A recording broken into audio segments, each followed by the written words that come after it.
modernos. Este episodio es patrocinado por Todo Legal. Cada año se publican más de 1.500 decretos y acuerdos que pueden impactar en tu industria. Ingresa a todolegal.app y encuentra la información legal que necesitas. Independientemente del sistema con el cual se rija la economía de un país, los estándares de calidad deben de ser exigidos de igual manera. O sea, que si una estatal una empresa eléctrica es estatal o completamente privada, los estándares de calidad deben de ser los mismos. Y ahí donde no se cumple, generalmente en aspectos cuando el Estado de alguna manera está gestionando cualquier empresa, generalmente el Estado no es un buen administrador por temas de eficiencia y temas de corrupción. Pero también desde el punto de vista de la empresa privada, si se mete la corrupción de por medio, los resultados no van a ser igual. En Status Quo escucharás sobre tendencias nacionales y globales, economía, políticas públicas y temas controversiales en un espacio abierto y crítico. No se puede destruir un status quo sin crear uno nuevo. Este podcast es producido por Medios Modernos. En nuestra red tenemos 4 diferentes podcasts. Si te gusta este, seguramente también te gustarán Fundamentos, Ley Abierta y Status Quo. Busca los programas en tu plataforma favorita o encuentra los enlaces en las notas de este episodio. No te olvides de seguirnos en todas las redes sociales. Si quieres contactarnos, nos puedes escribir a info@mediosmodernos.io. Y por cierto, Medios Modernos es la primera red de podcast en Honduras. Hola, les saludo Gustavo Sumelsus. Bienvenido a un nuevo episodio de nuestro show Status Quo, producido por Medios Modernos. El día de hoy tenemos como invitado a Cristian Calix. Él es ingeniero electricista industrial de la Universidad Autónoma de Honduras. Tiene un máster en administración de empresas con orientación en finanzas y un máster en Big Data y Business Analytics. Él cuenta con experiencia de más de 20 años en el sector de energía y la gestión empresarial. Gran parte del desarrollo de su carrera profesional ha consistido en proyectos relacionados con aspectos financieros y técnicos en empresas ligadas al sector de electricidad y energía, tanto como empresa privada como para gobierno, especialmente en la Empresa Nacional de Energía Eléctrica, en la Secretaría de Recursos Naturales y Ambiente y con la Cooperación Alemana. Él también ha sido presidente de la Junta Directiva del Colegio de Ingenieros Mecánicos, Electricistas y Químicos de Honduras, o el CIMEC, como se conoce, y es catedrático universitario. Es especialista en temas de eficiencia energética, consultor en la elaboración de planes de gestión energético a diversas empresas del país, así como también fue partícipe desde el 2003 al 2009 en formulación de políticas energéticas en Honduras. Ha participado en varias ocasiones como consultor en procesos de mejora de la ENE y también fue parte de la comisión interventora de la ENE como secretario de la misma, en donde se elaboró un plan de rescate técnico financiero del estatal en el año 2006 para la presidencia de la República. Y recientemente formó parte del grupo técnico de apoyo para el Tribunal Superior de Cuentas en la auditoría de desempeño realizada al ENE en materia de pérdidas no técnicas en el sistema de distribución. Y eso que recorté el currículum. Cristian, bienvenido. Muchas gracias, Gustavo. Un placer estar aquí con ustedes. Yo a Cristian lo conocí cuando andábamos metidos queriendo hacer algo por la política hondureña. Aprendimos bastante, ¿verdad, Cristian? Hace años ya, en las primeras campañas con el Partido Anticorrupción, nos conocimos hace muchos años. Y pues a partir de ahí empezamos a trabajar juntos en varios proyectos y bueno, lo considero ahora mi amigo y creo que es una persona que sabe mucho sobre este tema de la ENE y la energía en Honduras, que desde que tengo uso de razón siempre ha sido un problema. Siempre la gente se queja, escuchamos que se tratan de dar soluciones por todos lados, que los problemas se repiten una y otra vez.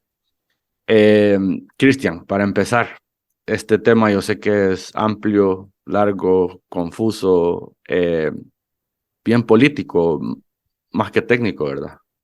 Sí, al final las decisiones en los sistemas de generación, transmisión y distribución de energía muchas veces pesa más lo político que lo técnico, y ahí donde algunas veces las empresas distribuidoras, no solamente en Honduras, en muchas partes de otros países, no cumplen sus objetivos técnicos.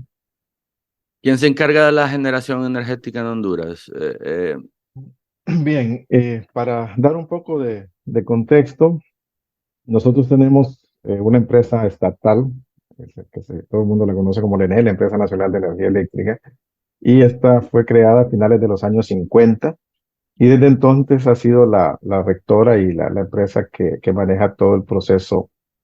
Se conoce como verticalmente integrado. Eso significa que va desde la generación, la transmisión en grandes escalas a las ciudades, de ahí la distribución y la comercialización de energía. En el caso particular de la generación, hace unos años, más o menos después de los apagones del 94, se creó una ley marco por el 98 que permitió que las empresas generadoras también podrían ser privadas. Y de ahí empezaron a aparecer empresas privadas en la generación, pero de alguna manera obligadas a venderle la mayor parte o toda la energía al ENE. Por lo tanto, al día de hoy todavía la ENE sigue siendo para mí una empresa verticalmente integrada con alguna participación privada en la generación. Y esta forma de trabajar, o cómo se funciona en Honduras, ¿es la norma internacionalmente o en otros países de Depende, la región o del mundo funciona diferente? es que depende. Incluso podemos hablar hasta de temas ideológicos, porque que están de moda, ¿no? La electricidad es la misma, o sea, se va a generar de la misma forma, se va a transmitir y distribuir de la misma forma, técnicamente eso no va a cambiar. Lo que algunas veces cambia es la forma en la cual económicamente se quiere impulsar un proyecto o una empresa distribuidora. Entonces hay personas que piensan como que el mercado tiene que ser libre, entonces que liberalizando el mercado todo se arregla, y vemos entonces empresas totalmente privadas. Ejemplo, en Estados Unidos la mayor parte de las distribuidoras son privadas. Pero también tenemos el otro lado, el lado de donde la empresa eléctrica puede ser estatal. Hay casos como México, por ejemplo, la Comisión Federal de Electricidad o la misma empresa eléctrica de Francia, ¿no? Que por décadas han sido estatales o federales y de alguna manera también funcionan bien. Entonces, no podría decirte cuál es de las dos es la mejor, simple y Sí, sencillamente sin son dos duda. fenómenos económicos. No, inclusive en la idea de este podcast es enfocarnos un poco más en la parte técnica y no de económica, porque vos y yo creo que lo hemos platicado. Hay cosas que sí deberían de tener un impulso privado, otras que son de carácter público, ¿verdad? O de necesidades básicas, pero sin duda, no importa si es privado o público, debería de haber ciertos estándares de eficiencia o de objetivos a cumplir. Fíjate Y que ahí, exactamente en eso que acabas de decir, tenés toda la razón, independientemente del sistema con el cual se rija la economía de un país, los estándares de calidad deben de ser exigidos de igual manera. O sea, que si una estatal bueno, una empresa eléctrica es estatal o completamente privada, los estándares de calidad deben de ser los mismos y ahí es donde no se cumple. Generalmente en aspectos cuando el Estado de alguna manera está gestionando cualquier empresa, generalmente el Estado no es un buen administrador por temas de eficiencia y temas de corrupción. Pero también desde el punto de vista de la empresa privada, si se mete la corrupción de por medio, los resultados no van a ser igual. sí, sí. Eh, pero sin duda, o sea, el tema de energía es algo que, pues, yo no me imagino un mundo sin electricidad, ya, sin energía. Yo creo que las empresas, la vida, la salud, educación de nuestro día a día gira alrededor de la generación energética, ¿verdad? Sí, es que la energía y el desarrollo están correlacionados. O sea, un desarrollo sin energía es prácticamente imposible, ¿no? Hay unos memes que yo siempre los pongo en mis clases técnicas en la universidad, donde está, creo que es Facebook, Google, eh, mofándose de que Facebook tiene muchos amigos, de que Google conoce todo y que el Internet es donde ellos funcionan, pero en eso aparece la electricidad, ¿no? O la energía. Y les dice, bueno, ¿qué harían sin mí, no? O sea, prácticamente si uno apaga el interruptor o baja los breakers, como decimos nosotros coloquialmente, todo se apaga, ¿no? La industria queda sin energía, tienen que irse los empleados para su casa. uno en su misma casa no puede estar sin aire acondicionado, sin iluminación, sin cocinar, de repente si cocina con estufa eléctrica o de gas. Todo eso significa que para que nosotros tengamos un confort o podamos tener desarrollo en cualquier país, tenemos que tener una cadena de suministro energética sana. Sí. Y esta cadena que mencionas es donde pueden haber, bueno, la eficiencia se mide en energía a través de pérdida, ¿verdad? Si lo vemos desde el punto de vista académico, la definición de si un sistema es eficiente o no es cuánta energía entra versus cuánta energía útil sale. Un ejemplo que también podemos poner, ese era el foco viejo, el foco incandescente viejo, no sé si lo recordás, que ahora ya Sí. está prohibido inclusive. El foco incandescente viejo, Que uno le eh, chequeaba a ver si estaba quemada el filamento, ¿verdad? exactamente, el bulbío Edison, ¿no? El clásico, consumía más energía en calentarse o en emitir calor que en emitir luz. Esa era la razón por la cual vos lo tocabas y te quemabas la mano, ¿no? E incluso algunas veces estos focos incandescentes eran utilizados para calentar comida. Creo que todavía lo siguen utilizando. O El sea, pollo para que frito. mires la cantidad de calor que emiten o que emitían. Entonces, este sistema es ineficiente porque realmente la energía útil que estás queriendo es la luz. El bombillo sirve para iluminar, pero calentaba más y esa es la razón por la cual se vinieron inventando tecnologías nuevas como la fluorescente y actualmente la LED, que la energía es, que le entra al sistema, en este caso LED, es prácticamente toda luz y muy poco calor. Y estas pérdidas es lo que uno escucha en las noticias normalmente, ¿verdad? Que cuando escucha a alguien hablar sobre cuál es la dificultad que tiene el ENE para poder ser rentable o eficiente, es que no pueden controlar este tipo de pérdidas, ya sean técnicas o no técnicas, ¿verdad? Bueno, si nos vamos a ver las pérdidas de una empresa distribuidora, en este caso, pues la ENE, eh, aquí hay que definir o imaginar la ENE como un gran sistema en donde le va a entrar energía y al final, pues la va a vender. Esa energía que le entró, que se generó, por ejemplo, en el cajón, en los generadores térmicos, en los sistemas solares, fotovoltaicos, eólicos, todos los sistemas de generación que tiene la ENE o que tiene Honduras entran al sistema de la empresa, que se conoce como un sistema interconectado nacional. Y ese sistema interconectado nacional permite que a través de la transmisión y distribución la energía llegue a tu casa, a tu fábrica, a tu comercio. Y ahí, a través de un medidor, pues en teoría la ENE lo va a medir y te va a cobrar. Si el sistema está sano, y eso de repente, como todo sistema ideal, contra lo real, pues van a haber pérdidas en el camino, ¿no? Digamos, si yo, por hablar de cifras concretas, generé 100 unidades de energía o 100 kilowatt horas, si queremos hablar ya de las unidades de energía de ENE, 100 kilowatt hora, pues yo esperaría que al final de la cadena idealmente hubieran 100 kilowatt hora, pero como sabemos en el camino se va a perder algo. Entonces, ¿cuánto es lo que realmente se puede perder? Pues eso es lo que se conoce como las pérdidas del sistema eléctrico. Y en una empresa sana, más o menos andan como entre un 5 a un 10%. Significa que de las 100 unidades de energía o de los 100 kilowatt hora que se generaron allá en el inicio de la cadena, al final de la cadena yo podría tener ya disponibles para la venta un 90, por ejemplo, en, 90, en el peor de los 95. casos, 90, 95. Y Y esas estas son, pérdidas, pues, son naturales, ¿verdad? O sea, son, distancia. son, son naturales, entre comillas, porque las pérdidas en los sistemas eléctricos se dividen en dos, como creo que lo mencionaste, las técnicas y las no técnicas. Las técnicas es calor, básicamente. La energía eléctrica cuando pasa por los transformadores, por los cables, por todos los equipos del ENE, así como te expliqué lo del foco, hay una parte de la energía que se va en calor. Entonces, eso es bien difícil evitarlo. Se puede hacer, pero con equipo muy eficiente y es extremadamente caro. Y de repente se puede ir como mejorando, pero implican inversiones grandes y puede ser poco a poco. Esas son las técnicas, siempre van a estar ahí porque de alguna manera son pérdidas en calor. Eso más o menos cuánto debería de ser, un 4 o 5%. En una empresa sana, ¿no? En las otras, que son las pérdidas no técnicas, que ese es donde Honduras sí está está complicándose la vida de hace décadas, como lo dijiste. Tienen que ver con ineficiencias administrativas en la ENE, tiene que ver con anomalías en los equipos y tiene que ver con un tema que es un poco complejo tratar, pero hay que decirlo, con el tema del fraude o hurto de energía. Entonces, esas pérdidas, que es gente que de alguna manera consume energía, pero la ENE no se la puede facturar, o problemas de ineficiencia dentro de la ENE, son las que se conocen como las no técnicas.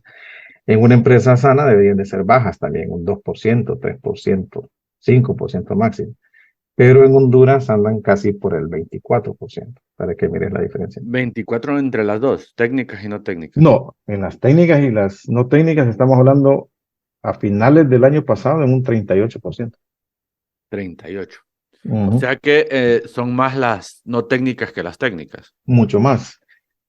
Significa que de 100 unidades de energía que le entran al ENE, solo puede de alguna manera al otro lado vender 60 o logró facturar 60. O sea, se está perdiendo casi el 40% de la energía en el camino.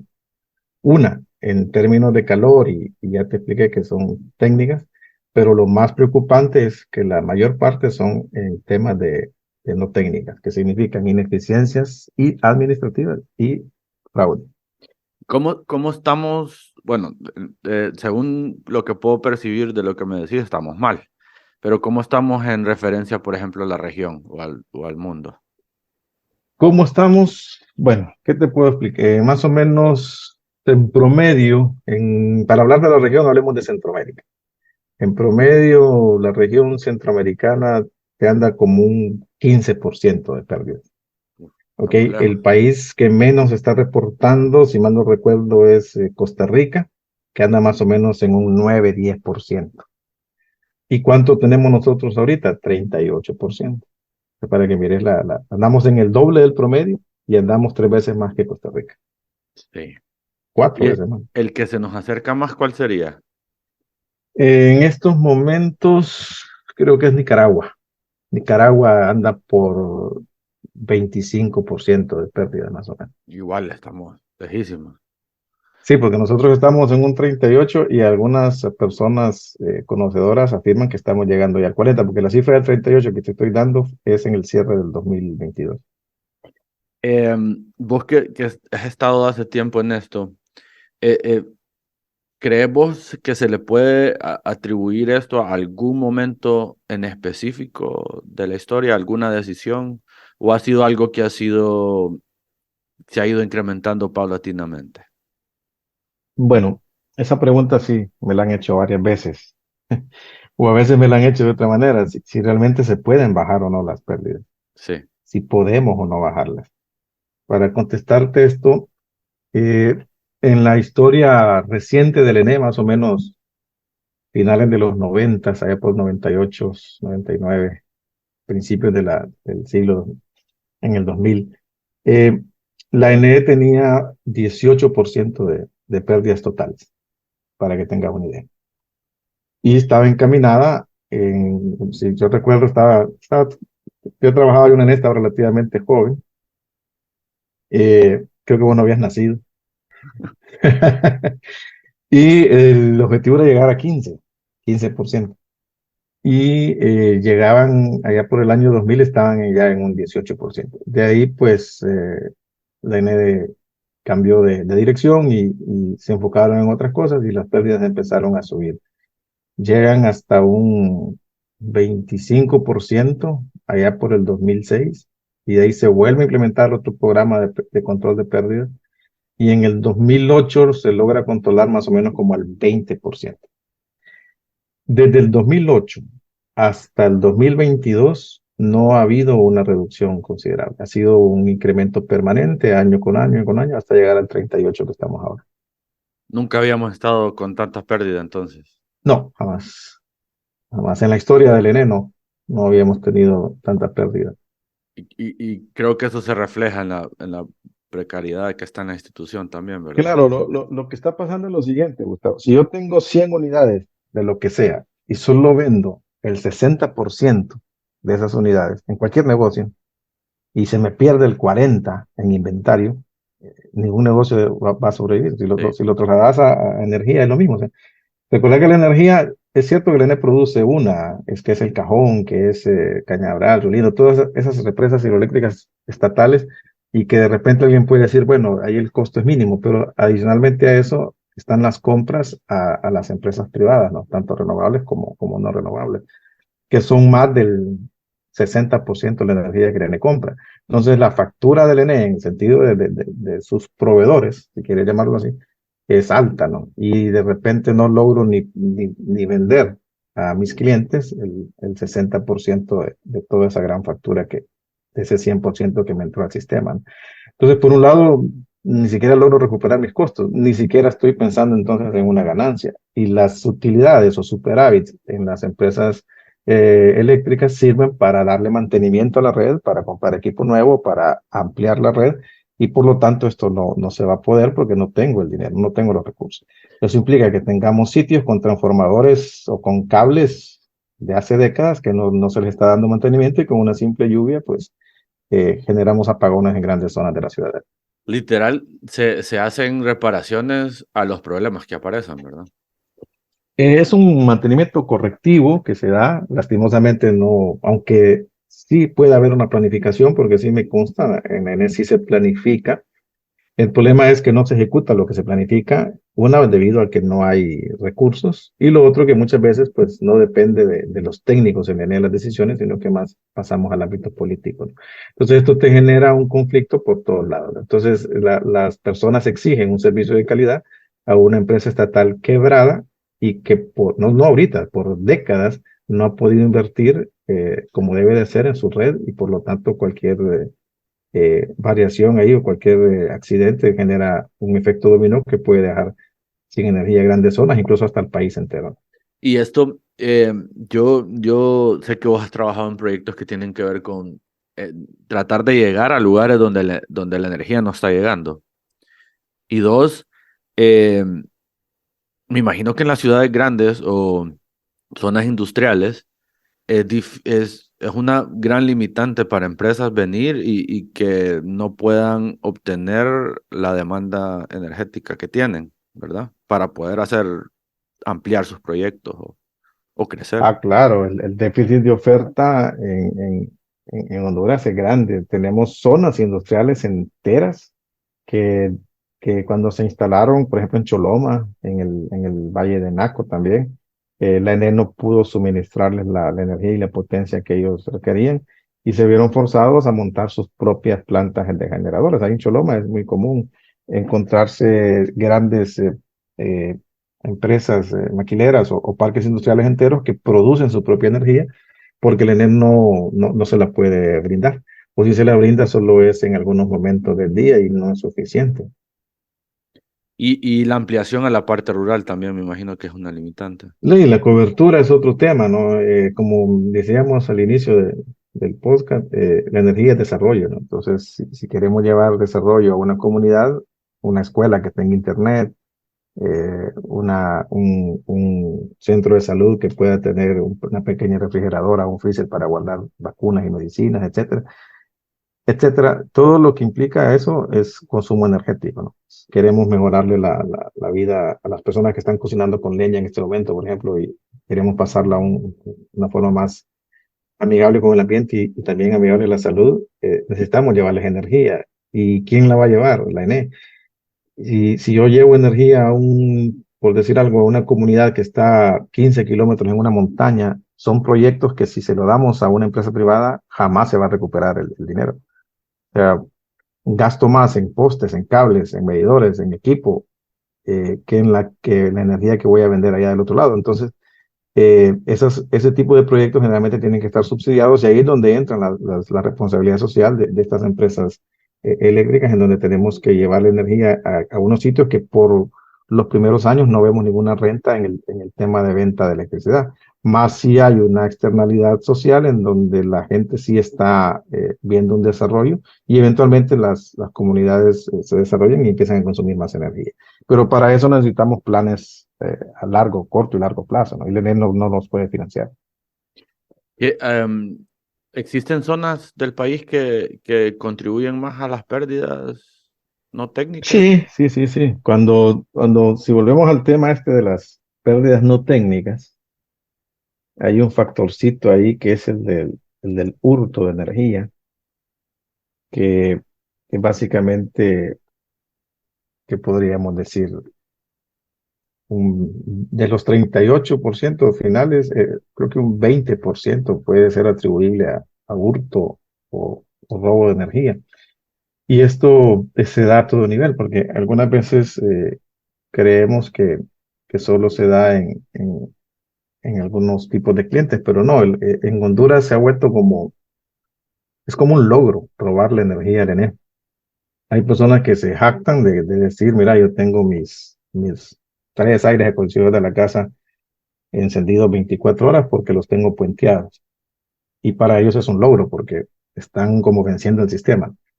Y así podemos tener cualquier cantidad de clientes residenciales hurtando energía. Y nos vamos también al comercio, es lo mismo, y también en la zona industrial. Lo que ocurre, para contestar tu pregunta específicamente, es que la intensidad energética, o sea, donde se consume más energía en Honduras es en la zona norte, Valle de Sula, eh, porque ahí es donde hay más industrias. Entonces ahí es donde se consume más energía desde el punto de vista es más intensivo el uso de la energía. Y por consiguiente también en esta zona es donde más se da el fenómeno del hurto. Entonces aquí tenemos, por decir algo, una industria que te esté robando la mitad de la factura. Puede ser que te esté robando 2 millones de lempiras al mes. Hay que decirlo así, está robando 2 millones de lempiras al mes. Que 2 millones de lempiras pueden ser una colonia entera eh, de una ciudad, ¿no? Para hacer una comparación, pueden ser. Sí.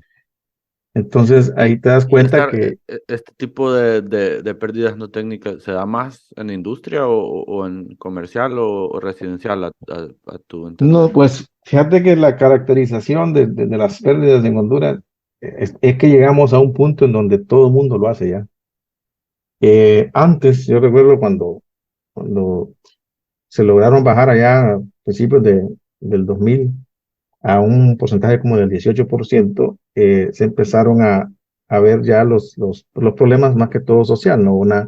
Por ejemplo, toda la gente que está instalada que está viviendo en los bordos, por ejemplo, son terrenos que no se pueden de alguna manera legalizar. Pues, por lo tanto, no pueden tener una escritura, por consiguiente, no pueden ir a la ENE a pedir un medidor. Y esto es muy común en los países de Latinoamérica. Brasil es muy famoso por las favelas, ¿no? Las pérdidas eléctricas en las favelas, que es un fenómeno social también allá, ¿no? Parecido, guardando las distancias. Pero lo que te quiero decir es que esas son como las pérdidas, quisiéramos decir nosotros, naturales, no técnicas, en donde hay algún problema con tenencia de la tierra, con invasiones de terreno, o algunas zonas en donde, por ejemplo, aquí en Honduras estamos todavía con zonas en donde las maras gobiernan, ¿no? Entonces es muy difícil que un lector de los medidores te entre a facturar. Entonces esas son como las sitios lógicos que puede haber de repente un tema de pérdidas no técnicas. Pero en la actualidad, prácticamente el fraude está distribuido por todo el estrato, por residencias, comercial e industrial. Y el tema de la industria o el comercio grande, que un cliente nada más te puede estar haciendo fraude por el equivalente a cientos o miles de casas, ¿no? Sí. Entonces, ahí es donde tenemos un problema de ir enfocándonos en estos grandes clientes que están de alguna manera haciendo fraude para después irte por último a lo que vulgarmente se dice la pirracha. Y las pérdidas las pérdidas técnicas, sin duda, mientras no se saneen esta otra, difícilmente se pueden crear fondos para ir eh, tecnificando o mejorando los elementos para la transmisión, ¿verdad? Sí, es que si querés atacar pérdidas técnicas, generalmente son grandes inversiones, porque es o una subestación nueva, o engrosamiento de líneas, o líneas nuevas, o transformadores nuevos. Entonces, son inversiones grandes que de alguna manera las empresas distribuidoras las realizan, pero para eso, como bien mencionadas, necesitas tener el flujo de efectivo para poder hacerla, ¿no? Y Porque creo que toda inversión en pérdidas es extremadamente rentable. Eso es algo que también es importante que se transmita, ¿no? La idea. Cualquier inversión que se haga en reducir pérdidas es extremadamente rentable porque yo lo veo en la facturación al siguiente mes. Y eso, pues, a mi entender, para eso fue que en inicio se trajo la EH, ¿verdad? Bueno, ese es un tema interesante, ¿no? Eso Pero ocurrió más o la menos misión en de el la EH 2012. era reducir pérdidas.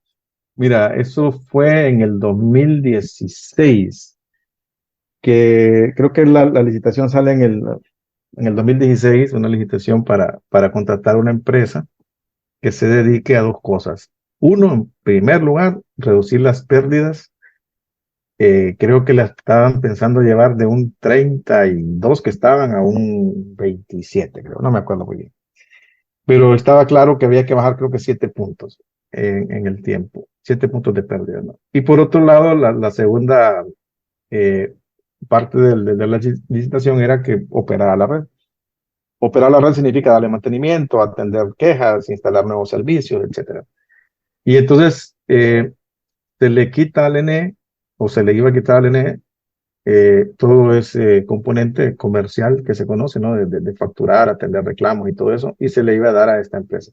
La empresa que gana, pues todos ya sabemos que es EH, y su objetivo principal era reducir las pérdidas. Cuando EH agarra el sistema, creo que estaban en 32 y ahorita están en 38.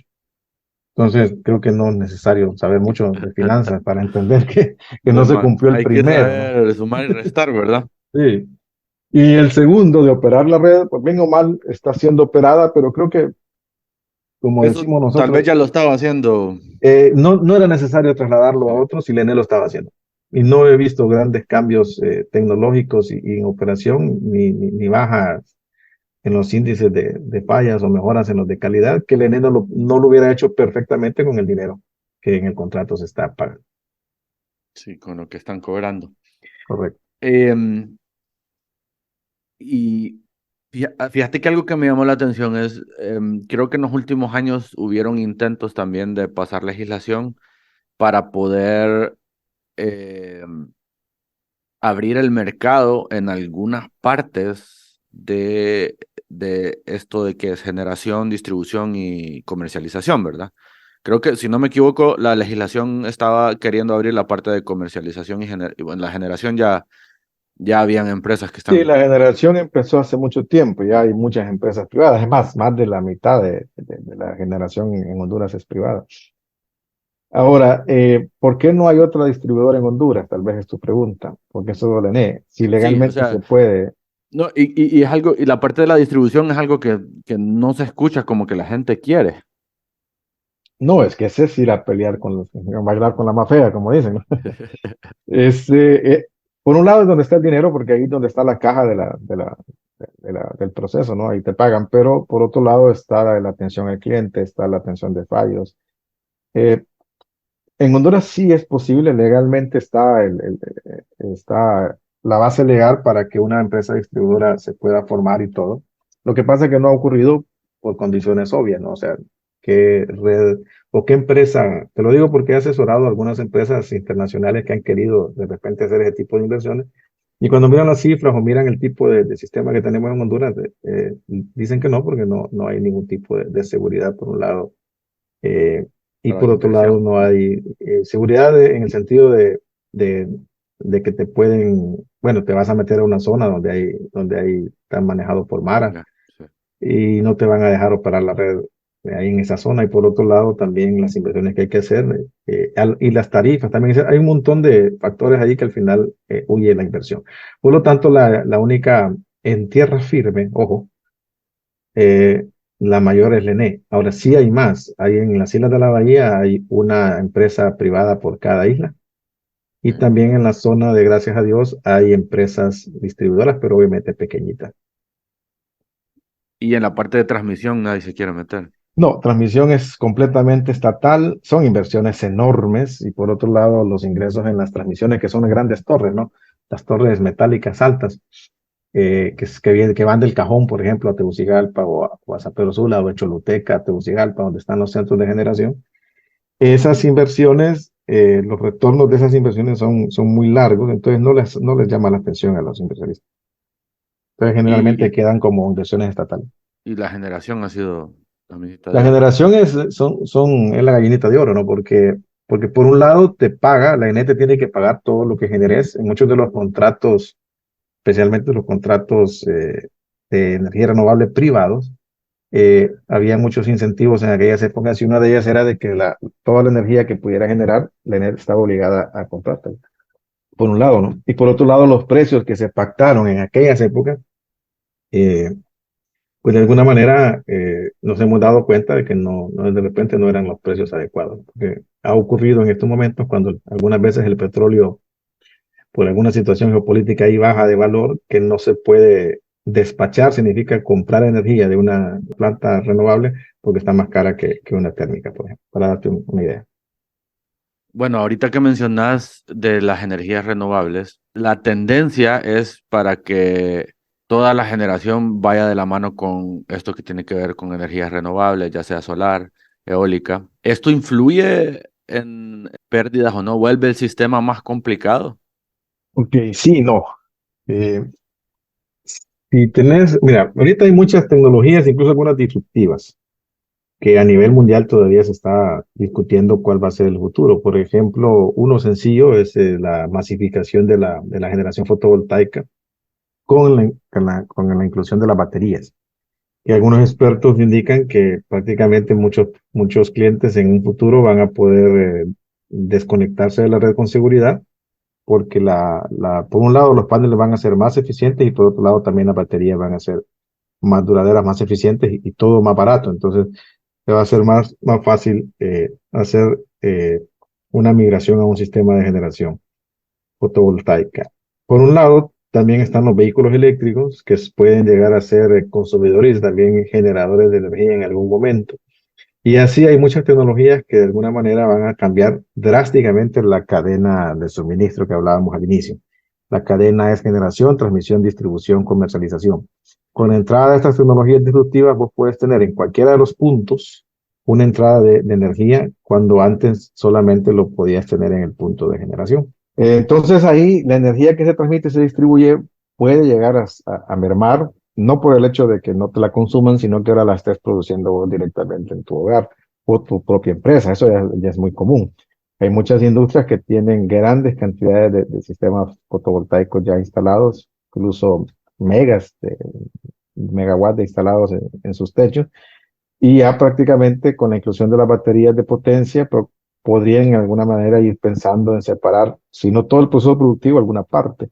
Y esto lo que va a generar es que ya no te pida energía al ENE, ya no le vas a pedir energía al ENE, y por lo tanto, por un efecto así en cadena, las pérdidas vendrían a disminuir. Ahora, las pérdidas técnicas en todo caso. Si nos enfocamos en un cliente que se conoce como prosumidor, no sé si has escuchado ese concepto en donde vos puedes generar Producir y y consumir. Ujú. producir y consumir al mismo tiempo. Y en el caso de la energía, pues es consumir energía y generar energía. Entonces, la empresa distribuidora, en este caso la NET, debe de poner unos medidores especiales que puedan medir la energía que estás consumiendo y la energía que estás entregándole, en el caso que no te haya separado por completo, sino que todavía estés con ENE. Y imagínate que tenemos serios problemas administrativos y de hurto con el sistema normal, no digamos meterle una tecnología que ni siquiera sabemos cómo va a funcionar. Entonces, tenemos que adecuar los sistemas informáticos del ENE. Creo que el ENE todavía sigue con el sistema de que se compró, ¿no? Para que tengas una idea de lo arcaico que es, ¿no? Entonces, introducir este nuevo de tecnología, estos nuevos flujos de energía y de potencia, más bien puede ser un gran lío, ¿no? Sí, sin duda. Creo que el otro día platicábamos de que en países desarrollados están inclusive que las mismas comunidades se venden entre ellos mismos, pero el vecino le vende al Sí, vecino según no, lo sí. que está consumiendo y generando, así. Si te vas a las tecnologías en países europeos, por ejemplo, o en el mismo Estados Unidos, donde ya estás hablando se conocen como redes inteligentes o smart grid, donde ya hablas de inteligencia artificial, hablas de blockchain, hablas de un montón de tecnología que actualmente se está desarrollando, especialmente en el sistema energético. Un ejemplo que algunas veces pongo yo es un pequeño, bueno, pueblo, entre comillas, ciudad para nosotros allá en Alemania, que visitamos hace unos años, en donde prácticamente ellos tenían varias fuentes de energía como poblado en general, ¿no? tenían una planta de biogás de sus desperdicios orgánicos, que el biogás lo utilizaban para producir electricidad. Tenían, obviamente, todas las casas paneles fotovoltaicos. Creo que tenían también una generación por, eh, por biomasa como leña, directamente a la caldera y generaban electricidad. Y tenían también eh, unas turbinas eólicas. Y también estaban conectadas a la red eléctrica.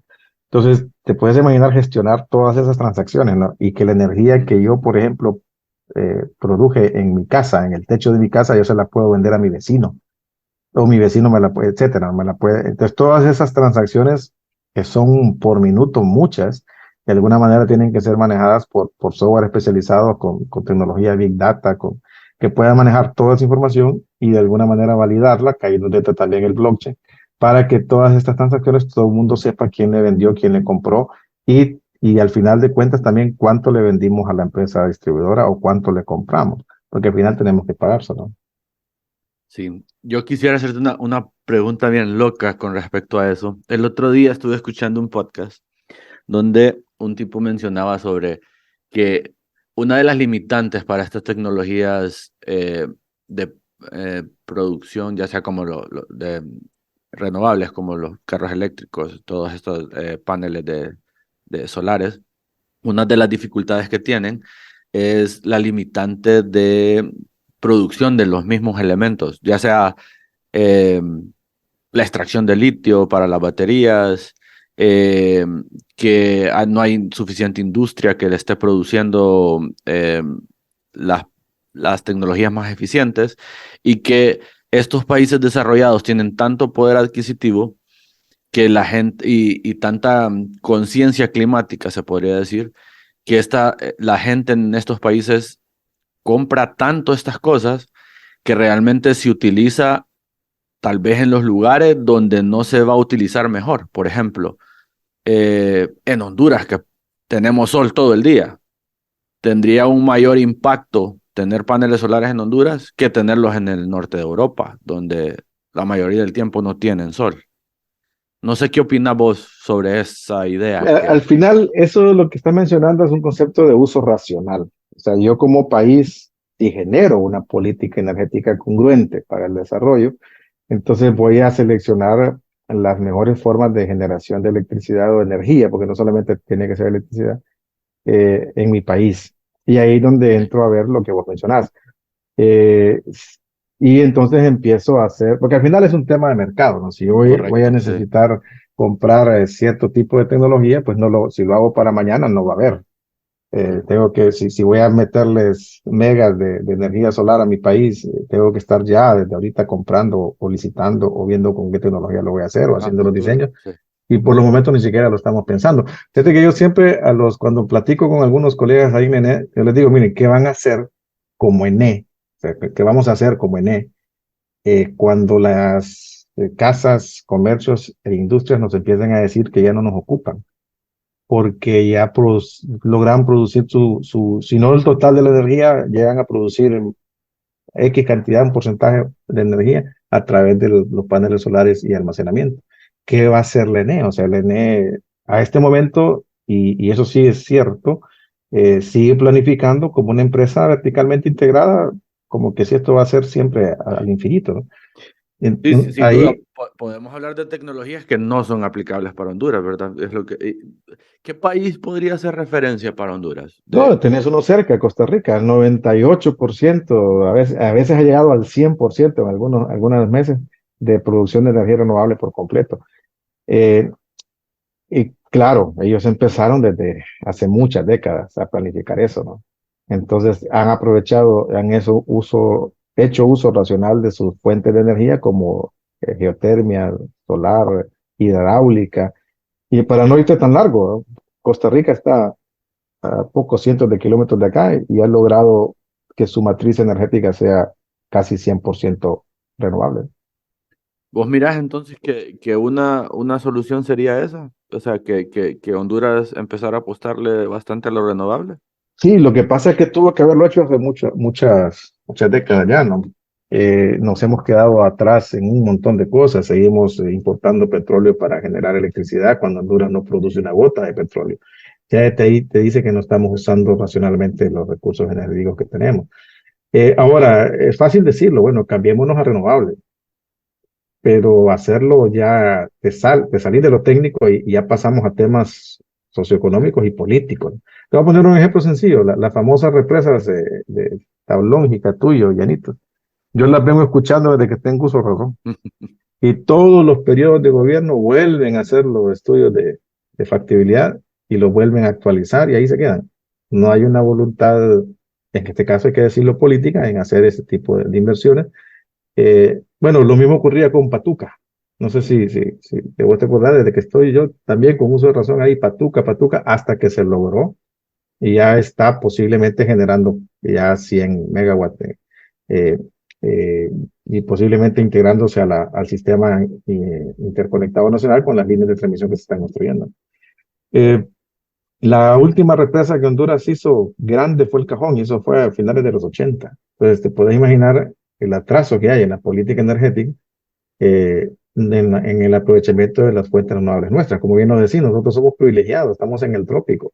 ¿Por qué la ENE no se puede declarar como una empresa generadora a través de todos los techos de que están a nivel nacional de casas y comercios e industrias? Y puede entrar como socia para tomar todos esos techos y poder generar energía eléctrica y revendérsela a ella misma o a sus clientes, ¿no? O incluso puede llegar a ser tanta energía que la podemos exportar al mercado eléctrico regional. Todo ese montón de ideas eh, las tuvimos que haber llevado a la práctica hace muchos años. Ahora va a ser difícil, ¿no? Cualquier cosa que se te ocurra, para que llegue a buen término, van a faltar Años. 5 o 10 años, ¿no? Sí. Y para tratar de ser un poco propositivos, ¿qué creemos que es el paso más inmediato a seguir? En la ENE, Sí. lo que pasa es que como la ENE es un monstruo, te podría decir varias, pero en esencia ahorita la sangre de nariz del ENE, o sea, lo que tiene que atender ya es esas famosas pérdidas. Porque cualquier otra cosa que te diga, ese es el lastre, ¿no? Porque es un tema financiero, al final hay una deuda enorme que el ENE tiene que pagar, que le debe a todo el mundo, ¿no? Y no le está entrando dinero porque la energía se la están, de alguna manera, se le está yendo por las pérdidas no técnicas, por no decir que se la están robando. Entonces, para mí eso sería lo primero, que ya el gobierno actual ha implementado o está implementando un programa nacional de pérdidas. Esperemos que llegue a buen término, que logren hacer las inversiones que tienen que hacer y que logren llegar a las metas que ellos mismos se han propuesto y que podamos ver una reducción de pérdidas en el corto plazo. Eso le va a permitir al ENE que le empiece a entrar dinero fresco que antes no le entraba. Entonces ahí va a poder empezar apenas a pagar sus deudas y ahora ver qué inversiones son las que podrían empezar a hacer con ese flujo nuevo de caja. Subestaciones nuevas, cables nuevos, transformadores nuevos, vehículos nuevos, personal, capacitación, herramientas, todo lo que una empresa necesita para trabajar en el campo. Y no digamos ya inversiones fuertes como líneas de transmisiones nuevas, como proyectos macro de generación, como estas mismas represas que hablamos hace poco, ¿no? Siempre me gusta tratar de ir cerrando los episodios con, ok, vos sabes que lo político, las decisiones que están a niveles que no estamos nosotros, siempre son las que resuenan en el país y las que normalmente la gente exige que se hagan.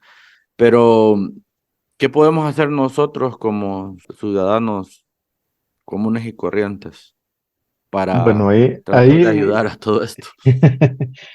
bueno, lo primero es dejar de manipular el medidor que tenemos en la casa. Ese es el primer mensaje porque tal vez no lo hemos hablado mucho, pero es un tema de corrupción el que hay aquí en el sector. Y corrupción en toda la cadena de suministro, porque hay corrupción dentro de él, hay corrupción fuera y también en los clientes. Entonces yo creo que lo primero es que debemos de como sociedad entender de que si queremos una empresa eléctrica saludable, tenemos que empezar por pagar lo que realmente estamos consumiendo. Y si definitivamente no lo podemos pagar, entonces llevar un estilo de vida desde el punto de vista del consumo de energía acorde a lo que yo pueda pagar. Creo que eso sería lo primero. Lo segundo, y a mediano y largo plazo, es saber elegir a nuestros líderes, ¿no? Porque ese es un tema complejo en nuestro país, ¿no? Tenemos un serio problema de elección de líderes cada 4 años, ¿no? Las personas que nos dirigen como país Entonces, si no elegimos a las personas adecuadas, no esperemos los resultados adecuados en este tipo de empresas, ¿no? En hotel, la empresa portuaria, etcétera.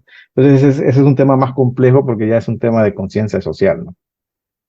Y sin duda, también esos cambios abruptos no funcionan para lo que mencionabas, son decisiones a larguísimo plazo. Sí, es que el problema es el siguiente, sí, como es que también tenemos un tema ahí no sé si te has fijado que en muchos países se ha puesto de moda la ideología, ¿no? Y a través es como una especie ya son como sectas, ¿no? Como temas religiosos, como temas de si te vas a un lado o te vas al otro. Entonces te casas con ideas que algunas veces no son correctas. Por ejemplo, en una empresa eléctrica estatal, si estás con un gobierno que es más afín al liberar el mercado, lo que van a tratar es de privatizarla.